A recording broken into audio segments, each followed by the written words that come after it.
You know, niggas gotta get their priorities together. Got their mind on the wrong things, spending their money in the wrong way. Trapaholics, real trap shit. Say you need that car with the rims and that charm, just like Jim. It's more than life. Yeah. I'm telling you. Talk to him. Say you need that LV bag For what? with the belt and the hat. That's all you got though. It's more than life. Yeah. Talk to him. Real. Say you wanna turn up at the club, Why? buy some bottles, impress them girls. what? It's more than life. Oh, fucking everybody. Yeah. Damn, son, where'd you find this? Good evening, everyone, and welcome to Saints and Appetizers podcast. And who dat? And I'm Ethan, and I'm finally back with the main course, and I'm here to talk about that Arizona Cardinals. Another loss, but more than just the Arizona Cardinals loss. There's a lot of other stuff to talk about since that loss, because I took my little mini bye, and when you take any kind of breaks from the NFL season, a lot of things come down the pike pretty quick, and a lot of news and stuff breaks. So let's get into that right now. So can I get a menu? And first thing I want to get into is just a little bit of the game breakdown. And man, this game has just been it was kind of a carbon copy of a lot of the last couple games, honestly. Last 3 games, the Saints, they just really have looked good, honestly, on offense, and most of it's been in the running game. The offensive line on offense and pass protection, they've looked good, and I think it's fair enough to say maybe it's because they're hurt, the wide receivers are hurt and stuff, but for the most part, I think it's fair enough to say that this is a running team. That they're dominant in the run game. That they pick up 4 or 5 yards every once in a while. They'll break one for 10, 15 yards. But this is a running team that they run at will until they get behind and they have to go away from it. And that happened pretty early in this game. They had to get away from it. I guess maybe not early in this game, but if you watch this game, you knew they had to get away from it after the first half because of some tragic things that happened at the end of the first half. But yeah, I mean, just this game was very similar to the Bengals game. They started fast, they looked great, and right off the bat, they hit Rashid Shaheed with a 53-yard touchdown pass, and then just like in the Bengals game, he makes a huge play, and then what do you know? You never see him again, and it's just so odd.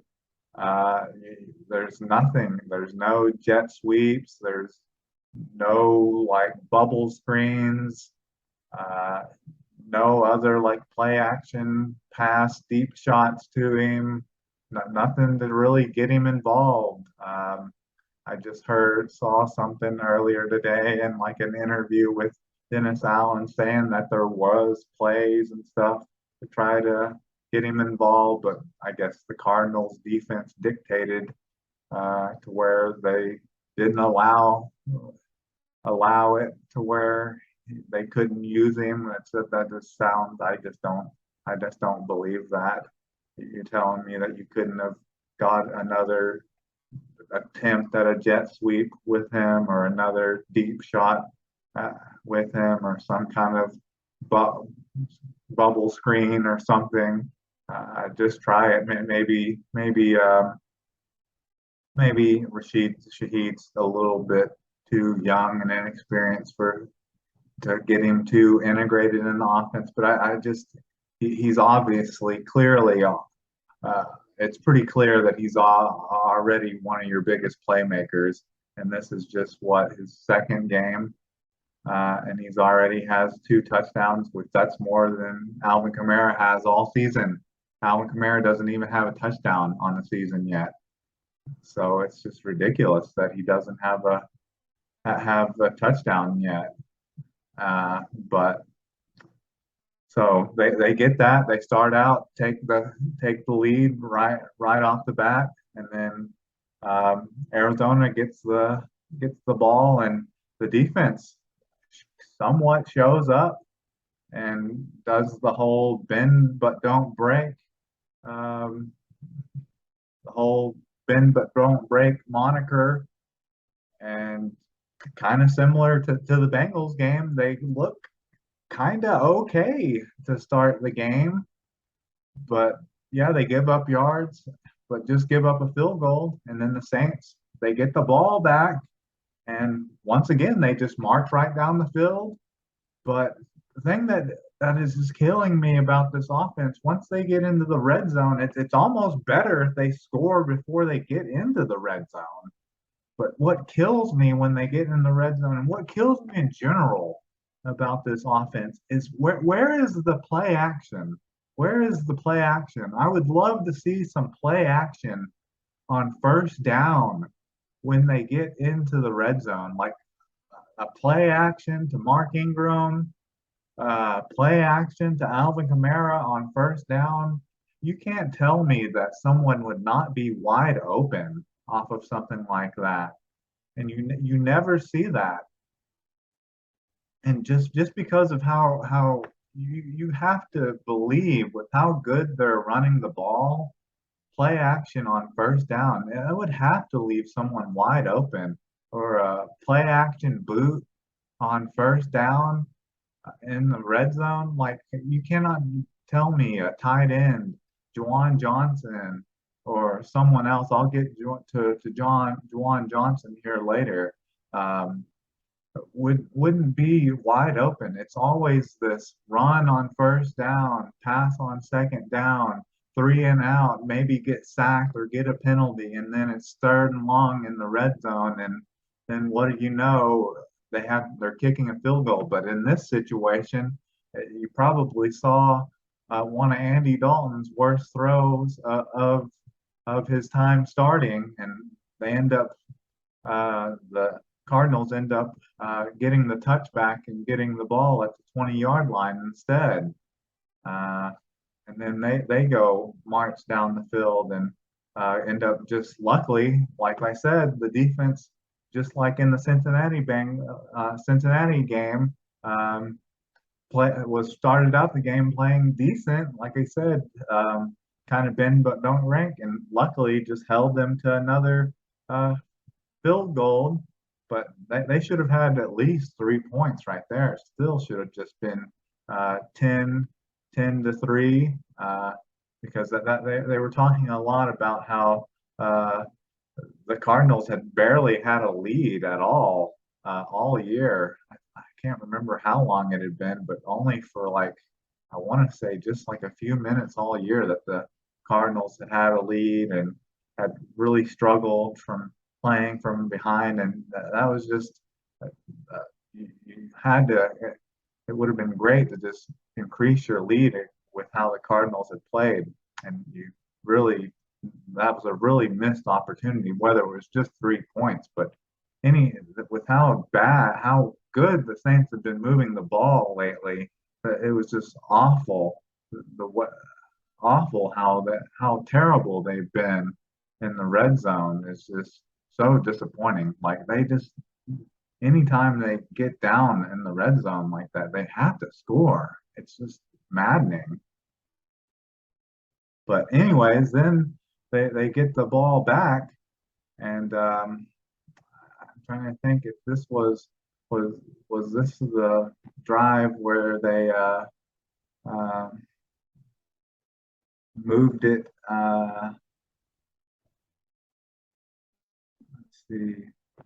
Let's this the play that had the big? Yeah, this was the play that had. Yeah, this was the play.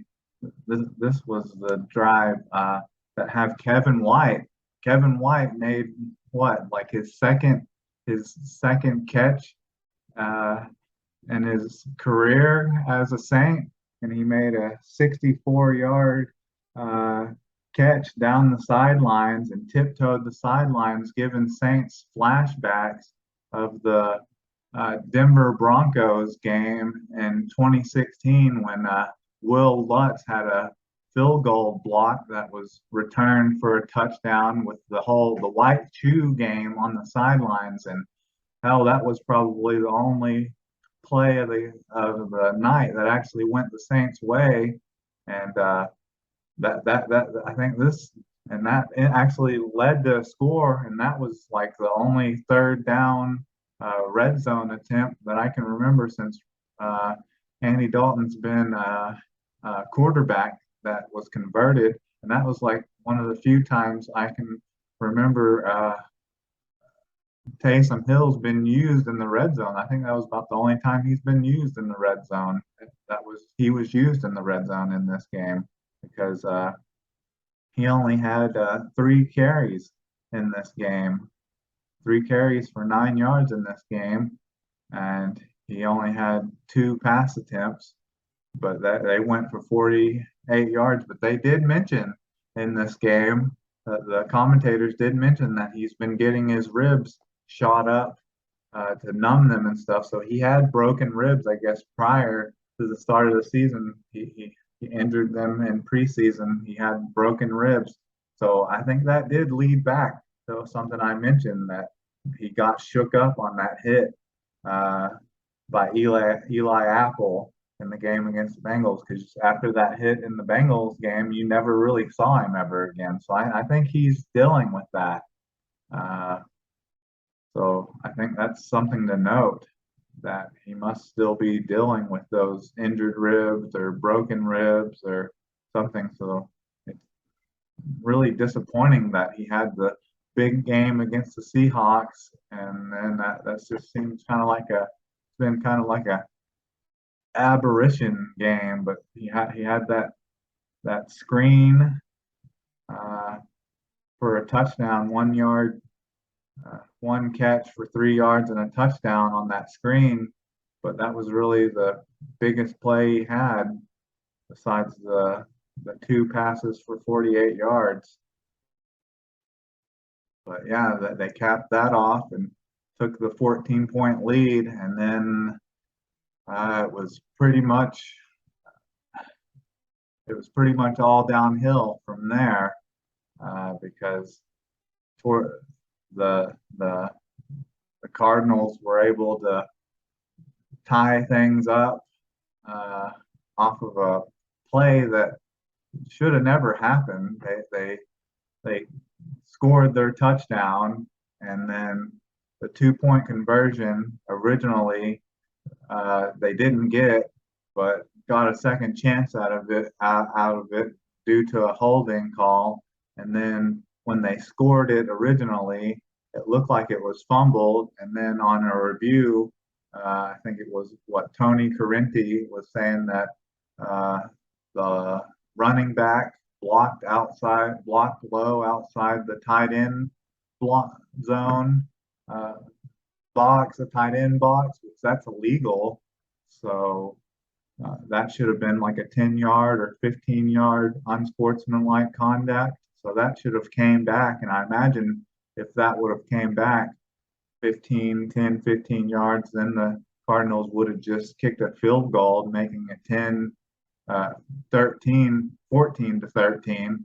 So the Saints would have still had the lead by 1 point.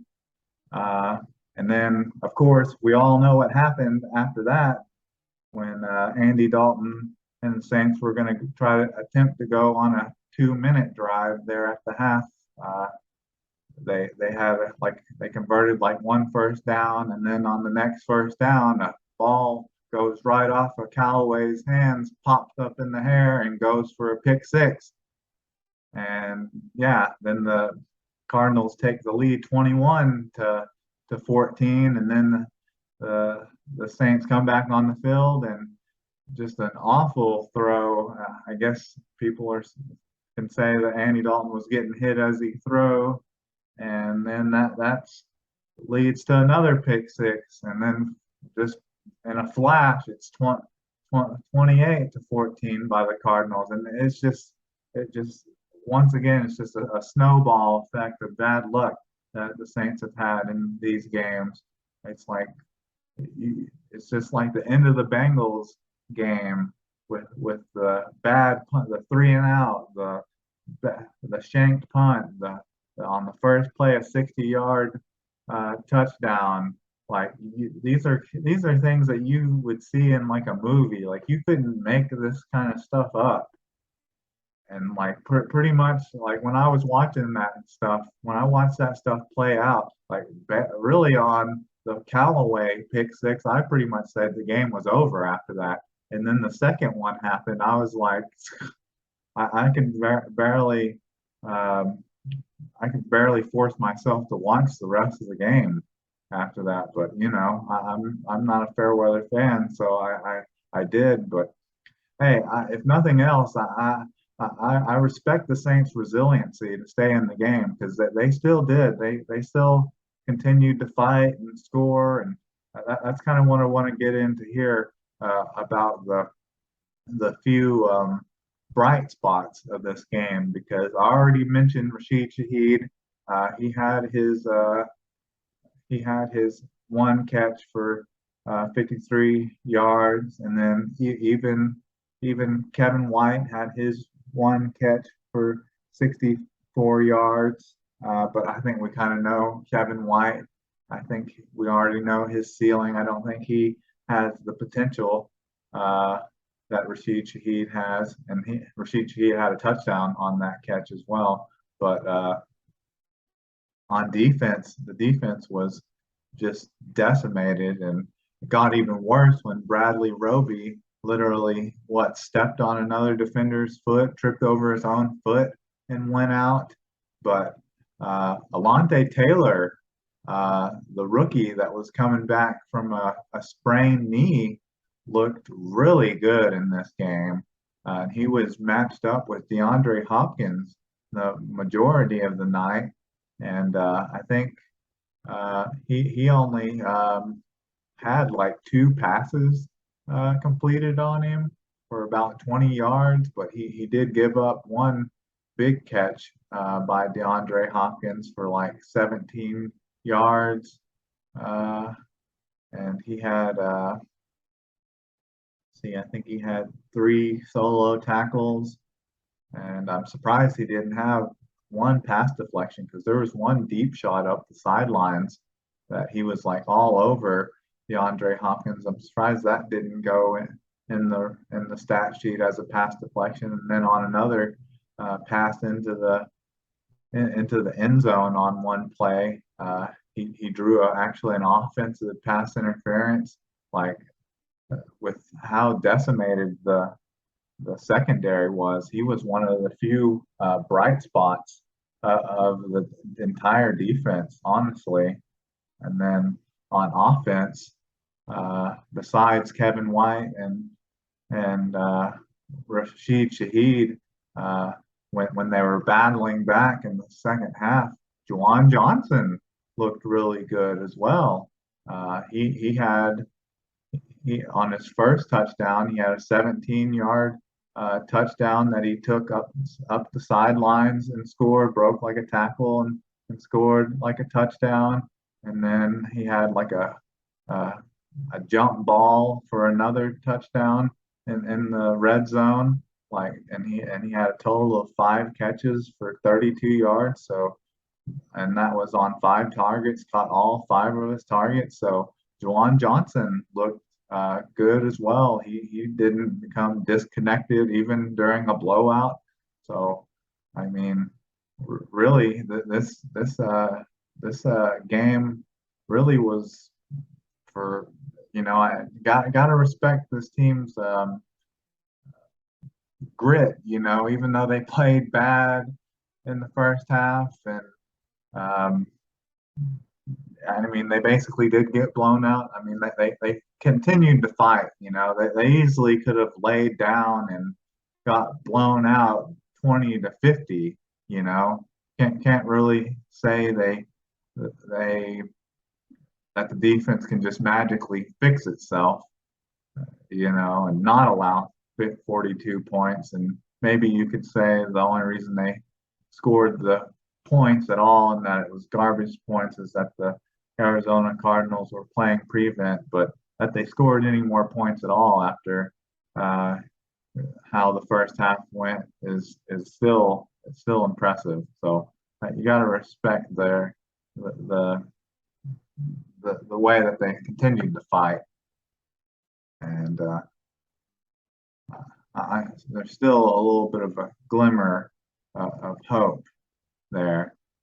But and then let's continue to talk about our guy. We talked about him, seem to talk about him after every game, and it's Dennis Allen. I mean, he sounds like a broken record after every game. He's just this monotone guy.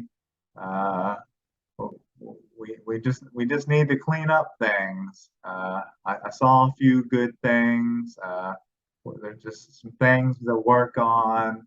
Like, man, it's just I just can't stand his demeanor. You know, like where is the like we're still in this. We still have a chance to win this division. We just got to work on things. Like it's just like where's the fire? Where's the anger that you keep losing these games that you should win? Like I can tell you, if Sean, I know he's not Sean Payton, and it's not good to compare people to other people, you know, but uh, like if this was Jim Mora or a different coach,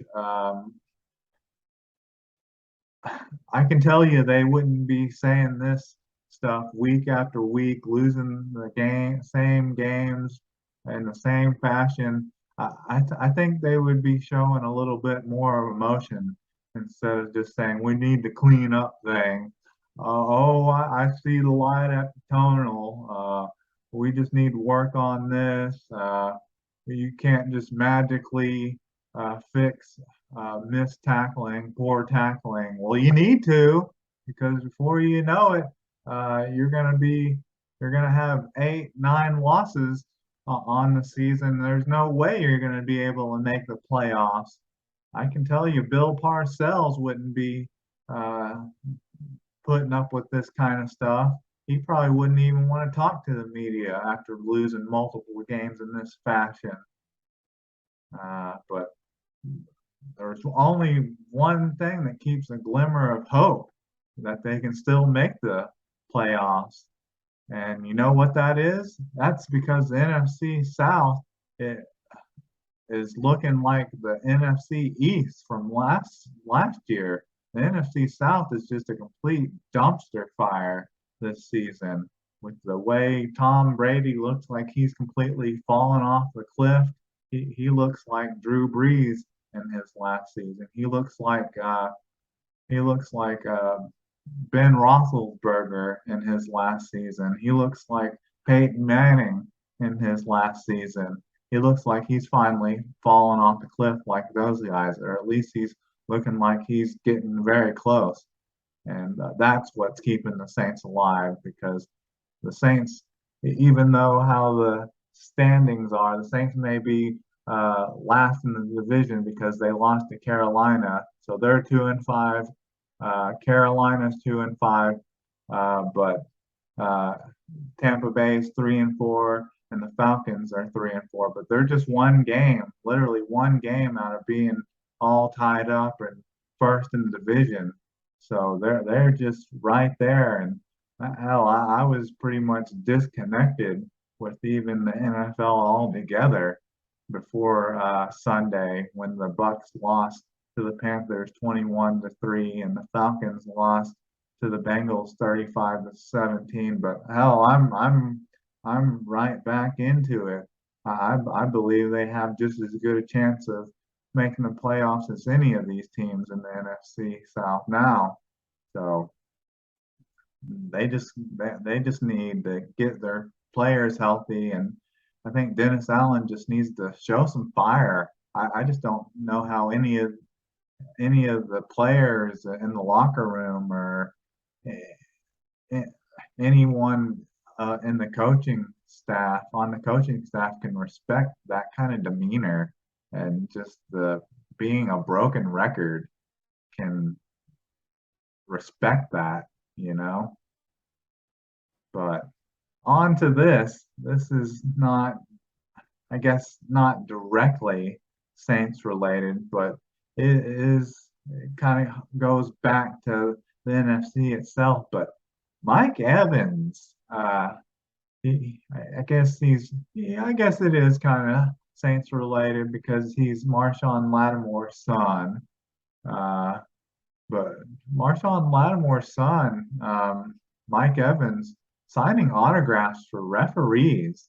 And this video, it took me a little while to really engage on. It took me a little while to actually even watch the video of it because I thought it was so funny. But yeah, you watch the video of it, and he's like coming out of the tunnel, and the refs are like, hey, Mike, hey, Mike Evans, hey."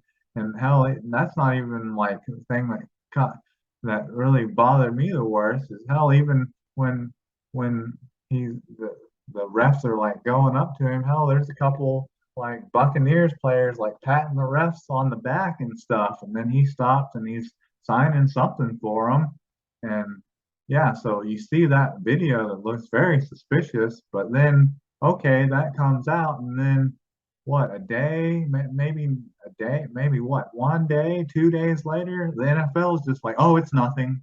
It's nothing. He wasn't signing anything. It wasn't autographs. It's nothing.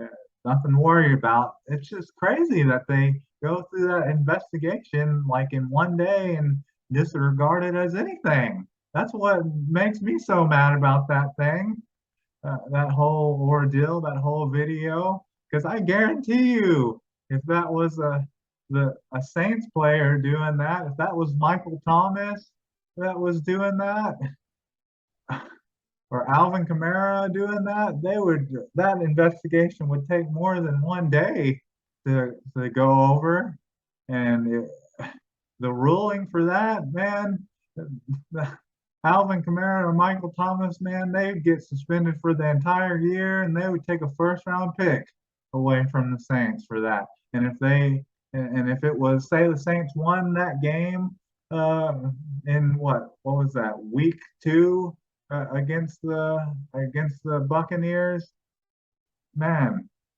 that they would revoke that win away from the Saints. So and give it to the Buccaneers. So say the Saints won the game against the Buccaneers, they would revoke the win and give the W to the Buccaneers. Like, so that's just insane. Craziness. How the NFL favors teams. And that one just blows my mind, that video. It's just the way that they favor the favoritism and the inconsistency of how they treat these scenarios when it involves certain teams. But anyways, enough of that. I don't need to get too riled up towards the end of this podcast. On to my hot takes now. So my hot take it didn't fully hit, but it was pretty close. I said that I thought Chris Olave was going to have a 100-yard game and like maybe 2 touchdowns, but he did have a 100-yard game. He had seven catches for 106 yards, and that was off of 14 targets. Man, 14 targets, and man, he's kind of, I don't know. He had a couple drops there, and man, he got laid out on one of those targets near the sidelines. And man, I really don't like seeing that kind of stuff when he's first coming back from that concussion and stuff. And one of those catches went for 41 yards, but he didn't have the touchdowns. I said that he was going to have like kind of like a similar game to Justin Jefferson when he had that 149-yard game against us and the 2 touchdowns, but he didn't have the touchdowns. Man, it would have been nice if he'd had 2 more touchdowns. Maybe we would have won this game then. But he didn't have the touchdowns, unfortunately. So I'll say that my hot take didn't hit. It halfway hit, but it didn't hit. And then I said for my bonus, I thought maybe Peyton Turner would play and give us a little spark on the defensive line, but maybe have a sack or something. But I also mentioned, well, maybe he's questionable, so maybe he won't even play. And that's what happened. He didn't even play. So you could say maybe my hot take hit on that because I predicted he probably won't even play because he's questionable. So he didn't play. He didn't give us a spark. He didn't have a sack. So my bonus little hot take there didn't hit. And then for my score, I picked the Saints to win, 27-20. So that was just wrong. That was wrong. They didn't win. So that was just sadly just wrong on that. And my score was just completely wrong going for either team. If you wanted to flip it around, I was just completely wrong. 27-20. It ended up being 42-34. So that's just not even close. If you were to, a lot of people, I'm sure that bet on this game probably picked the under if you're talking about gambling. So you were completely off on that. That probably shattered the over for this game. But I think with that, I think that's all I have for you. So can I get a who dat? And can I get a check, please?